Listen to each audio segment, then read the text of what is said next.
உலகெங்கிலும் வாழும் spiritual tax தமிழர்களுக்கு அன்பு வணக்கம். நான் ஜோதிடர் குரு வரதராஜ பெருமாள்.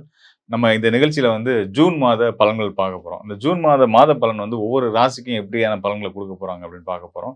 மெயினா வந்து இது கோச்சார பலன்கள் இல்லையா? அப்போ கோச்சாரத்தில அது கோச்சாரம்ன்றது வந்து தற்கால சூழல்ல வந்து ஒவ்வொரு எந்தெந்த ராசி மண்டலத்தில என்னென்ன கிரகங்கள் இருக்கிறாங்க அப்படின்றத வச்சு எடுத்துக்க போறோம். மாத கிரகங்கள், ஆண்டு கிரகங்கள் நம்ம வந்து கிரகங்கள பிரிக்கிறோம். இப்போ ஆண்டு கிரகங்கள்னு எடுத்துக்கிட்டீங்கன்னா, வியாழன், சனி, ராகு, கேது இவங்க 4 பேர் வந்து ஆண்டு கிரகங்கள். மாத கிரகங்கள் நம்ம சூரியன், சுக்கிரன், செவ்வாய், புதன் இவங்கலாம் வந்து மாத கிரகங்கள். இப்படி ஒவ்வொரு கிரகங்களும் எந்தெந்த நிலையில இருந்து நம்ம ராசிக்கு என்னென்ன யோக பலன்கள குடுக்க போறாங்க, லாப பலன்கள குடுக்க போறாங்க, என்னென்ன விஷயத்துல நம்ம கவனமா இருந்துக்கிறணும் அப்படின்றத பத்திலாம் நம்ம டீட்டெயிலா பார்க்க போறோம். குறிப்பா வந்து பார்த்தீங்கன்னா, இந்த அதாவது வாக்கிய பஞ்சாங்கப்படி வந்து பார்த்தீங்கன்னா, மே 26ஆம் தேதியே வந்து குரு பெயர்ச்சி ஆயிட்டாரு. திருக்கணித பஞ்சாங்கத்துக்கும், வாக்கிய பஞ்சாங்கத்துக்கும் கணித முறையில சில வித்தியாசங்கள் இருக்கிறதுனால, ஜூன் மாதம் 2ஆம் தேதி கணக்குப்படி ஜூன் மாதம் 2ஆம் தேதி வந்து திருக்கணித கணக்குப்படி வந்து குரு பயிற்சி இருக்கு. அது வாக்கியப்படி ஏற்கனவே ஆயிடுச்சு. அதாவது ஒரு 8 நாளைக்கு முன்னாடி ஆனது. திருக்கணிதப்படி ஒரு 8 நாள் பின்னாடி ஜூன் மாதம் 2ஆம் தேதி பயிற்சி ஆறதா இருக்கு. அதுக்கடுத்தா ஜூன் மாதத்துல இன்னும் சில மாதப்பு கிரகங்கள் பயிற்சியெல்லாம் இருக்கு. புதனுடைய பயிற்சி இருக்கு, சுக்கிரனுடைய பயிற்சி இருக்கு. சூரியன் தன்னுடைய மிதுன வீட்டுக்கு வரப்போறாரு. செவ்வாய் ரிஷபத்துக்கு வரப்போறாரு. இப்படி நல்ல நெறைய மாற்றங்கள் இருந்துகிட்டு இருக்கு.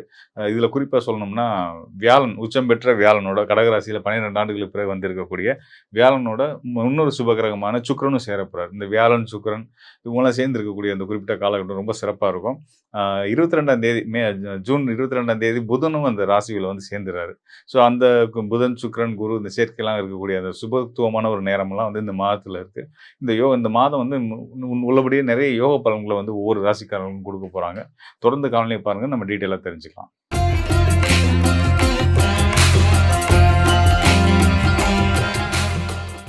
தெய்வ பக்தியும், அன்பும், கருணையும் மிகுதியாக கொண்ட துலா ராசி அன்பர்களுக்கு இந்த ஜூன் மாதம் மிக சிறந்த ராஜயோக காலம் அப்படின்றத சொல்லலாம். பல நல்ல மாற்றங்கள் உங்க லைஃப்ல நடக்கப்போகுது. கண்டிப்பான முறையில வந்து இந்த ஜூன் மாத துவக்கத்துலேருந்தே வந்து நீங்க வந்து ஒரு புது பிறவி எடுத்த மாரி நீங்க வந்து உங்களுக்கு ஒரு புத்துணர்ச்சி உங்க மனசுல கிடைக்க போகுது. ஸோ அந்த அந்த புத்துணர்ச்சியோட இனி வர காலங்கள வந்து நீங்க வந்து பயணிச்சு வாங்க. கண்டிப்பா வாழ்க்கையில பல நல்ல முன்னேற்றங்கள், ஏற்றங்களும் உங்களுக்கு கிடைக்க போகுது. கூடுதலா வந்து செவ்வாயோட நிலை ரொம்ப சிறப்பா இருக்கு.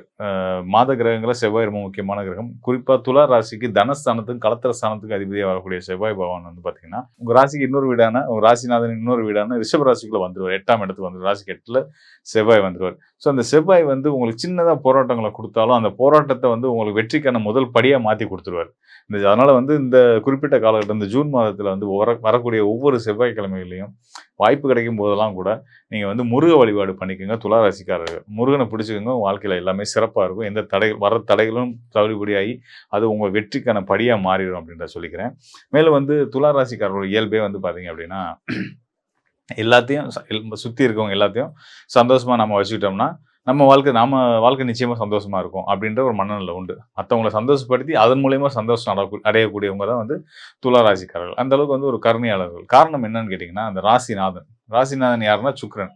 சுக்கிரன் தான் வந்து சுகபோகங்கள், சந்தோஷங்கள் எல்லாத்தையும் குடுக்கக்கூடியவர். மீடியா, சினிமா இந்த மாதிரி ஆர்ட் ஃபார்ம்ல கலை சார்ந்த துறைகள் எல்லாமே சுக்கிரன் தான். ஸோ அந்த சுக்கிரனையே தன்னுடைய அதிபதியா கொண்ட துலா ராசிக்காரர்களும் எப்படி எப்படி சுக்கிரன் வந்து நம்ம எல்லாத்தையும் மகிழ்விக்கிறார். பயணங்கள் அதெல்லாமே சுக்கிரன் தான். ஒரு சினிமா அதுவும் சுக்கிரன் தான். அழகு கலை அதுவும் இதெல்லாம் நமக்கு வந்து பிடிச்ச விஷயம் தானே. ஒரு தையல் கலை கூட ஆர்ட் ஃபார்ம் அதுவும் ஒரு சுக்கிரனுடைய சம்பந்தப்பட்ட துறை தான். இப்படி சுக்கிரன் வந்து நமக்கு வந்து மகிழ்ச்சியை மட்டுமே குடுக்கக்கூடிய கிரகம். அந்த கிரகத்தோட நட்ச ஆதிபத்தியம் பெற்ற ஒரு ராசியில பிறந்திருக்கக்கூடிய துலா ராசிக்காரர்களும் நிச்சயமா அடுத்தவங்களை சந்தோஷப்படுத்துறது தான் தன்னோட வாழ்நாள் குறிக்கோளா வச்சு அதுக்கேற்ப இயங்கிட்டு இருப்பாங்க. அதே நேரத்தில தெய்வ பக்திக்கு நம்ம முன்னாடியே சொன்ன மாரி குறையே இல்ல அவங்களுக்கு. நிச்சயமா அந்த தெய்வ அருள் அவங்களுக்கு எப்பயுமே காத்து வந்துட்டே இருக்கும். 2வது வந்து எந்த ஒரு விஷயமும் நீங்க செய்யணும்னு நினைச்சீங்கன்னா, மனசுல பட்டத தைரியமா செய்யுங்க. உங்களுக்கு வந்து இறையருள் பரிபூர்ணமா இருக்கறதுனால, நீங்க எடுக்கிற காரியம் நிச்சயமா வெற்றிகரமா தான் முடியும். அதனால வந்து சரியா வருமோ, வராதோ அப்படின்ற ஒரு குழப்பமான மனநிலை, ஒரு பதட்டமான மனநிலை எதையும் செய்யாதீங்க. பொதுவா நம்ம பெரியவங்க சொல்றது தான். "பதறாத காரியம் சிதறாதுன்னு" சொல்லுவாங்கல்ல. அதனால உங்க உங்களுக்கு நீங்க அப்படி தெரிஞ்சுக்கலாம். ஏதோ ஒரு விஷயம் செய்ய போகும்போது உங்க மன தயக்கம் வருது. "இத செய்யலாமா, வேணாமான்ற" ஒரு தடுமாற்றம் வருது அப்படின்னா, அத ஹோல்ட் பண்ணிருங்க. விட்டுருங்க. எந்த ஒரு விஷயத்த "இத செய். உனக்கு சரியான முறையில உங்களுக்கு நல்ல சக்சஸ் கிடைக்கும்" அப்படின்னு சொல்றது சரி. அ எந்த ஒரு விஷயத்த உங்க மனசு இத செய் உனக்கு கண்டிப்பா ஸ்ட்ராங்கா ஒரு சக்சஸ் கிடைக்கும்னு சொல்லுதோ, அத சடனா செஞ்சுருங்க. இந்த நான் சொல்ல வர விஷயம் அதான். பதட்டம் எந்த விஷயத்திலயும் உங்களுக்கு தேவையில்ல. கோச்சார கிரகம் ரொம்ப சிறப்பா இருக்கு. குருவும் நல்லா இருக்காரு. உங்க ராசிநாதன் சுக்கிரன் 10ஆம் இடத்துல இருக்காரு. குருவோட உச்சம் பெற்ற குருவோட சேர்றாரு. உங்க ராசிக்கு யோகாதிபதியான சனி பகவான் 6ஆம் இடத்துல இருக்காரு. சிறப்பான அம்சம். அதோட இன்னும் முக்கியமா வந்து பார்த்தீங்கன்னா, உங்க ராசிக்கு பாக்கியநாதன் மிதுன ராசியில இருக்காரு. மிதுன ராசியில இருக்காரு. அவர் தன்னோட சொந்த வீட்ல இருக்காரு. பாக்கியங்கள அள்ளி குடுக்க போறார். அது மட்டும் இல்லாம சூரியனும் அங்க சேர போறார். லாபஸ்தானம் இது ராசிக்கு லாபத்த குடுக்கக்கூடிய சூரியன் புதனோட சேர போறார். அந்த ஜூன் 14ஆம் தேதிக்கு மேல. இந்த புதன் சூரியன் இணைவுலாம் வந்து பார்த்தீங்கன்னா, புதாதித்ய யோகம். நல்ல மதிப்பு, செல்வாக்கு, கௌரவம் எல்லாமே தாராளமா உங்களுக்கு கிடைக்க போகுது. நீங்க போற இடமெல்லாம் எல்லாரும் விரும்பி வந்து உங்கள்ட்ட நட்பு பாராட்டக்கூடிய அளவுக்கு சிறப்பான ஒரு காலச்சூழல் இருந்துகிட்டு இருக்கு. பொருளாதார ரீதியாவும் நீங்க பெரிய உயரத்தை அடைய போறதுக்கு அடையாளமா குருவும், சுக்கிரனும் சேர்ந்து 10ஆம் இடத்துல இந்த மாதத்துல பயணிச்சுட்டு இருக்காங்க. சுக்கிரன் வந்து ஒரு மாதத்துக்கு குருவோட சேர்ந்து பயணிக்க போறாரு. அ குரு வந்து உங்களுக்கு ராசிக்கு 3, 6க்குரிய கிரகமா இருந்தாலும், உங்களுடைய ராசிநாதனுக்கு பகை கிரகமா இருந்தாலும் கூட, பொதுவாவே ஜோதிட விதிப்படி குருவும், சுக்கிரனும் இணைவு பெறக்கூடிய காலங்கள் வந்து ஜாதகர்களுக்கு வந்து பொன்பொருள் சேர்க்கை, நல்ல கல்வி, கல்வியில அடுத்த கட்ட மேற்படிப்பு படிக்கிறதுக்கான வாய்ப்புகள், குழந்தையோட கல்வியில நல்ல நிலைக்கு அவங்க வர்றதுக்கான வாய்ப்புகள், சேவிங்ஸ் நம்ம இது நாள் வரைக்கும் சேமிக்கவே இல்ல. எதுவுமே சொத்து சேர்க்கல. ஒரு சொட்டு நகை கூட சேர்க்கல. அப்படின்ற வருத்தம் இருக்கக்கூடிய துலா ராசிக்காரர்களுக்கெல்லாம் நிச்சயமான முறையில இந்த மாதத்திலிருந்து அதுக்கான வாய்ப்புகள்லாம் கிடைக்க போகுது. உங்க எதிர்காலத்துக்காக, உங்க குழந்தைகளோட எதிர்காலத்துக்காக பொருளாதாரத்தில ஒரு நல்ல ஒரு முடிவு எடுத்து, அத சேமிக்கிறதுக்கான வாய்ப்புகளுக்கு வர அளவுக்கான வருமானமும் உங்களுக்கு கிடைக்க போகுது. தொழில் கண்டிப்பான முறையில ரொம்ப சிறப்பாவே இருக்கு. தொழில் ஸ்தானத்தில சுபகிரகங்கள் 2 பேருமே இருக்கிறாங்க. முழு சுபர்கள்னு சொல்லக்கூடிய வியாழனும் இருக்காரு, சுக்கிரனும் இருக்காரு. அதனால வந்து உங்க தொழில் வாய்ப்புகள், வேலை விஷயங்கள்லாம் ரொம்ப மகிழ்ச்சியா தான் மன மகிழ்ச்சியெல்லாம் நிறையவே இருக்கும். பயணங்கள் நெறைய இருக்கும். துலா ராசிக்காரர்களுக்கு வந்து பயணம் வந்து எப்பயுமே அ ஒரு ஒரு வண்டிக்கு எப்படி அ ஃபியூயல் முக்கியமோ, அந்த அளவுக்கு வந்து சுக்கிரனுடைய ஆதிபத்தியம் பெற்ற துலா ராசிக்காரர்களுக்கு வந்து பயணம் முக்கியம். பயணிச்சுக்கிட்டே இருங்க. பயணம்ன்றது வந்து நம்ம வந்து பிசிக்கலா டிராவல் பண்றது மட்டும் கிடையாது. ஏதோ ஒரு நமக்கு பிடிச்ச விஷயத்த தேடி நம்ம ஒரு புத்தகம் படிக்கிறது, ஏதோ ஒரு ரிசர்ச் பண்றது, இது எல்லாமே அது கூட ஒரு பயணம் தான். அது தேடல் கூட ஒரு பயணம் தான். இந்த மாரி ஏதோ ஒரு வகையில உங்கள நீங்க பிஸியாவே வச்சுட்டுருங்க. வாழ்க்கை ரொம்ப சிறப்பா இருக்கும். இத பொருளாதார ரீதியா எத பத்தியுமே நீங்க கவலையே பட வேணாம். நல்ல முன்னேற்றங்களும், ஏற்றங்களும் இருக்கு. தொழில் ரீதியா ரொம்ப சிறப்பாவே இருக்கு. குடும்ப அமைப்புகளும் ரொம்ப சிறப்பாவே இருக்கு. இருந்த சங்கடங்கள் தீரப்போகுது அப்படின்றத தான் நான் சொல்லணும். இனிமேல் சங்கடங்கள் தொடராது. நம்ம முன்னாடியே ஆரம்பிக்கும்போது சொன்ன மாரி தான். ஒரு புது பிறவி எடுத்த மாரி இந்த மாதத்திலிருந்து உங்களுக்கு வாழ்க்கையில பல நல்ல முன்னேற்றங்களும், நல்ல விஷயங்களும் நடக்க போகுது. அந்த புத்துணர்ச்சியோட சந்தோஷமா வாழ்க்கைய பயணிக்க ஆரம்பிங்க. கண்டிப்பா நல்லா இருப்பீங்க. எனிவே சிறப்பாவே இருக்கு. இந்த மாதம் கோச்சார நிலைகள், கிரக நிலைகள் ரொம்ப நல்லாவே இருக்கு. இப்ப நம்ம ஏற்கனவே வந்து பார்த்தீங்கன்னா, இந்த உலக நாடுகளுக்கு இடையில இந்த போர் பதற்றம், அதனால வந்து விலைவாசி உயர்வு, இந்த கேஸ் தட்டுப்பாடு, பெட்ரோலியம் தட்டுப்பாடு, இந்த மாரி நெறைய சிக்கல்கள் நம்ம வந்து உலகம் சந்திச்சுட்டு இருக்கு இல்லையா?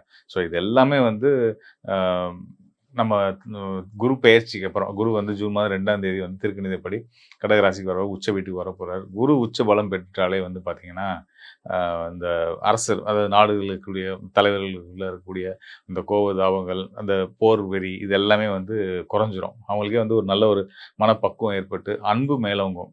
எப்படிப்பட்ட மனிதரா இருந்தாலும் சரி, குருவுடைய நிலை நல்லபடியா வரனால, குரு வந்து முழுமையான சுப கிரகம்ன்றனால, குரு பலம் பெறுறது இந்த ராசிக்கு, அந்த ராசிக்குன்னு இல்லாம உலகத்துக்கே நல்லது.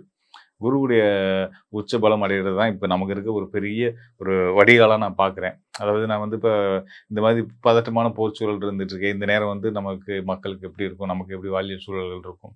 அப்படின்றத பத்தி பார்க்கும்போது, ஒரே ஒரு தீர்வு இருக்கு அப்படின்னா, அது என்னன்னா குருவுடைய பெயர்ச்சி தான். குரு தன்னுடைய உச்ச வீட்டுக்கு வந்துட்டா, எல்லாத்துக்கும் நல்லது நடக்குன்ற ஒரு நம்பிக்கை எனக்கு நிச்சயமா உண்டு. அது உண்மையும் கூட. குரு பலம் பெற்றாச்சு அப்படின்னா, அ ம உலகுல எல்லாருக்குமே வந்து ஒரு மனசுல ஒரு அமைதியும், சாந்தமும், நிதானமும் வரும். ஒரு விட்டு குடுத்து போகக்கூடிய மனப்பான்மை வரும். இது அரசர்களுக்கும், அதாவது நாட்டோட தலைவர்களுக்கும் அந்த மனநிலை வரும்ன்றத நான் உறுதியா நம்புறேன்.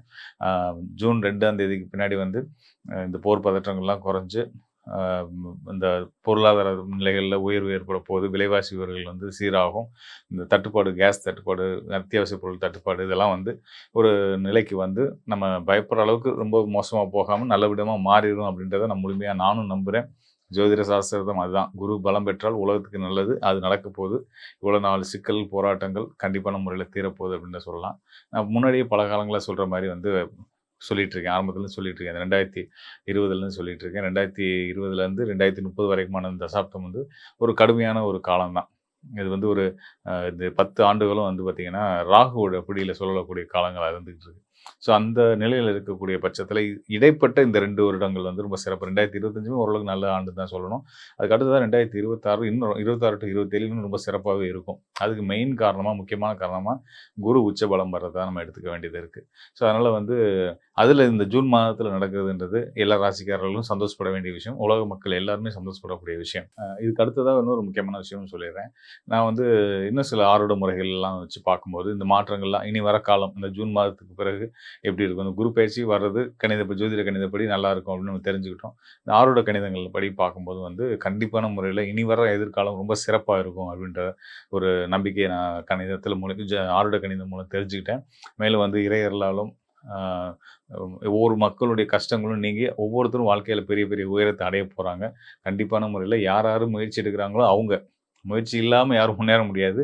நேரம் என்னதான் சாதகமா இருந்தாலும். அதனால அந்த சாதகமா நேரம் இருக்குன்றதுனால அத பயன்படுத்தி உங்களுடைய எண்ணங்கள், செயல்கள வந்து எண்ணங்கள செயல்களாக்குங்க. நிச்சயமா வெற்றி பெற்று ஒவ்வொருத்தரும் மேன்மேலும் பெரிய உயரத்துக்கு வர முடியும் அப்படின்னு சொல்றேன். அப்படின்றத நான் சொல்லிக்கிறேன். கூடுதலா அடுத்தடுத்த மாத கிரகங்கள்ல சுக்கிரனுடைய நிலைகளும் நல்லாவே இருந்தது. இப்போ தற்சமயம் அவர் வந்து கடக ராசிக்குள்ள வரப்போறாரு ஜூன் மாதத்துல. அதுக்கு அடுத்ததா சிம்ம ராசிக்குள்ள வருவாரு. வரிசையா அவருடைய பயணமுமே ரொம்ப நல்லா இருக்கனால 2 சுபகிரகங்களும் நல்ல நிலையில இருக்கிறதுனால, இந்த இனி வர காலம் ரொம்ப நல்லாவே இருக்கும். தைரியமா நம்பிக்கையோட இருங்க. நிச்சயமா நல்ல பலன்கள் எல்லாருக்குமே கிடைக்கும் அப்படின்றத சொல்லிக்கிறேன். மேலும் வந்து இப்ப நம்ம சொன்னது வந்து கோச்சார் தற்கால கிரக நிலைகள். நம்மளுடைய ராசி அடிப்படையில நம்ம ராசிக்கு சூரியன் எங்க இருக்காரு, ராகு எங்க இருக்காரு, புதன் எங்க இருக்காரு, குரு எங்க இருக்காரு, சுக்கிரன் எங்க இருக்காரு, செவ்வாய் எங்க இருக்காருன்னு இப்படி எல்லா கிரகங்களையும் வச்சு நம்ம பலன் பேசியிருக்கோம். இதையும் தாண்டி ஜோதிடம்ன்றது வந்து இது மட்டும் இல்ல. இதையும் தாண்டி அ ஒரு தனிப்பட்ட ஜாதகத்துடைய அமைப்பு எடுக்கணும். லக்னம் எடுக்கணும். லக்ன அதிபதியோட நிலை எடுக்கணும். உங்க ஜாதகத்துல தனிப்பட்ட ஜாதகத்துல சூரியன், குரு, சுக்கிரனுடைய நிலைகள பார்க்கணும். தசா புத்தி இப்போ நடப்பு நேரம் உங்களுக்கு நேரம் என்ன நடந்துட்டு இருக்கு? என்ன தசா நடந்துட்டு இருக்கு? அந்த தசா கிரகம் உங்களுக்கு நட்பா, பகையா அப்படின்றத பார்க்கணும். இப்படி பல கணிதங்கள் இருக்கு. அதையும் தாண்டி வந்து பார்த்தீங்கன்னா, சூரியனோட நிலை. முக்கியமா வந்து தனிப்பட்ட ஜாதகத்திலயும் சரி, கோச்சாரத்திலயும் சரி, சூரியனுக்கு முன்ன பின்ன என்ன மாதிரியான கிரக சூழல்கள் இருக்கு? இதெல்லாம் பார்த்து தான் முழுமையா ஒரு ஜாதகத்துக்கான திருத்தமான பலன்கள சொல்ல முடியும். இப்ப நான் இங்க சொன்னது எல்லாமே காணொளியில சொன்னது எல்லாமே, ராசி அடிப்படையில கோச்சாரங்கிற கிரகங்கள் என்ன நிலையில இருக்காங்க. கோச்சாரம்னா, ஒரு கிரகம் ஒரு ராசி மண்டலத்தில என்ன நட்சத்திரத்தில பயணிச்சுட்டு இருக்காருன்றத வச்சு சொல்லக்கூடிய பலன்கள் அத சொல்லியிருக்கோம்.